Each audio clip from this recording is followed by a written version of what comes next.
Assalamualaikum warahmatullahi wabarakatuh. Salam sejahtera, salam satu Malaysia, Brunei, Singapura dan Indonesia. Okey, hari ini bersama saya adalah JVP Canada H1.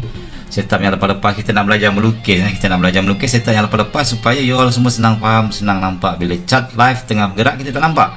So apa kita buat ialah kita kena lukis banyak-banyak. Bila kita lukis banyak-banyak kita akan tahu. Maksudnya kita kena backtest. Backtest jadi setup makan yang lepas-lepas, makan yang dah siap, makan yang dulu-dulu, and then kita lukiskan sebagai kita punya assignment. Okey.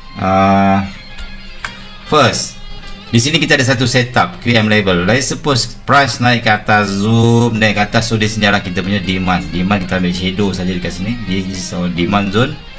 Then price naik atas laju, buat high, low, higher high, higher low. Masih belum keluar setup QM, dia buat higher high. Suddenly price turun ke bawah, buat supply zone, and then buat lower low. So di sini kita telah berlaku setup QM, di mana sini adalah kita punya high, low, high, low, low. Let's suppose saya lukis balik. This is your demand zone, price demand zone. Demand zone ni senang saja bang. You nak cari demand zone, you cari price yang naik laju macam ni. Bila dia naik laju macam ni, ambil daripada sini sampai sini, ini adalah demand zone, something like this. Ambil CS yang terakhir sekali. Okay, CS terakhir ni tandakan daripada shadow sampai shadow. Alright, saya asasnya inilah demand zone. And then price buat low, price naik atas buat higher high, and then price turun bawah buat higher low, and then price naik atas. Masa ni QM setup belum jadi lagi sebab dekat sini adalah higher high, higher low, higher low. QM berlaku apabila price buat lower low. Dekat sini dia break low kat sini. Ini baru fenomena QM basic berlaku. So dekat sini apa yang kita buat ialah kita tandakan QM level kita. Bila price break saja low, tandakan QM level kita, iaitu resistance yang kedua selepas paling tinggi. Ini adalah paling tinggi, swing highest high, inilah higher high. Okay, so tandakan kita punya QM level. Kita perhatikan di sini, kita cari supply zone yang sama baris dekat sini.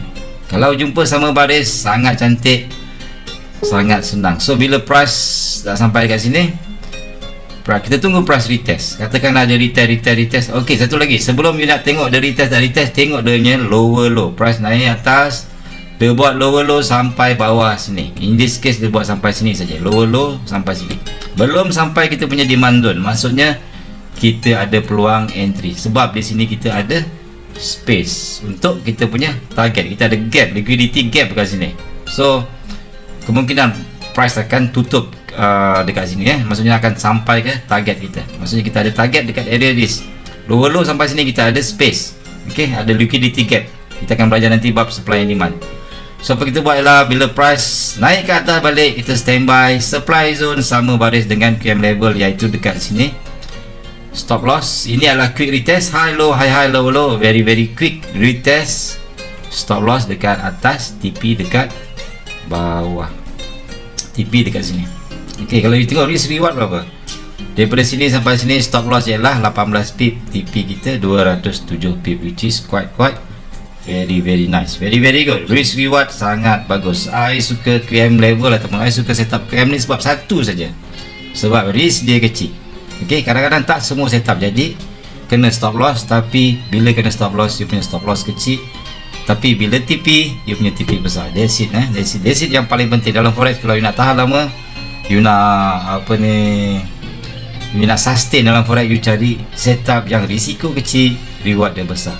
Okay, harap you faham. This is setup QM basic ataupun QM retest, high low, higher high, lower low. Price tak sampai dekat sini, and then price test kita punya QM level dekat sini. This is your QM level, this is your QM level, and then QM level tu perhatikan sama baris dengan supply zone. This is drop base drop ataupun drop base drop. Okay, and then price sampai ke TP. Hingga bertemu kembali video seterusnya. Assalamualaikum warahmatullahi wabarakatuh.